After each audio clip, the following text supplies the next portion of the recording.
एक और बड़ी पहल जो मैंने की है, एक सुधार के तौर पे आप इसको देख सकते हैं, क्योंकि जब हम आईटीआई पे निवेश कर रहे हैं, हमारी ये इच्छा रहती है कि एक एक सीट भरी जाए, एक एक बच्चे को नौकरी मिले, एक एक बेटी को हमारे क्षेत्र की नौकरी मिले। इसके लिए पहले 2018 में गाइडलाइन जारी हुए थे, जहां हमने कहा था कि जो आईटीआई चल रहे हैं बड़े पैमाने में प्राइवेट सेक्टर में, जहां वो सीटें ही नहीं भरी जा रही, 2 साल से उस सीट की कोई डिमांड नहीं है, हमने उन सबको नोटिस दिया, गाइडलाइन जारी किए। 2018 से अब तक ये जो गाइडलाइन जारी हमने कर दिया था वो लागू नहीं हो पाया।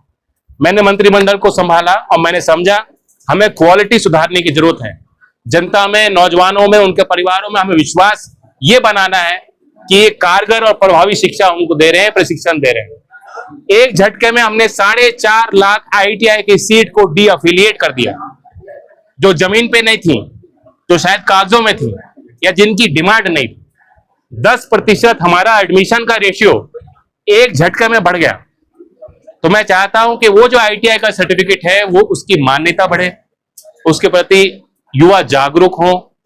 सिर्फ बीएड और बीए की डिग्री करके कोई नौजवान सोचे कि मेरी नौकरी पक्की, आज के वो आर्थिक हालात देश के नहीं। तो इसलिए भारत सरकार इस विषय को लेकर बेहद गंभीर है। कुशीनगर में 5 सरकारी आईटीआई हैं। यहाँ हाटा में निश्चित तौर से जो आईटीआई 60,000 करोड़ का आवंटन होगा, तो 5 का ही उसमें हमने ये स्वरूप रखा है कि एक बड़े आईटीआई को अब रखेंगे, 4 को हम स्पोक में रखेंगे।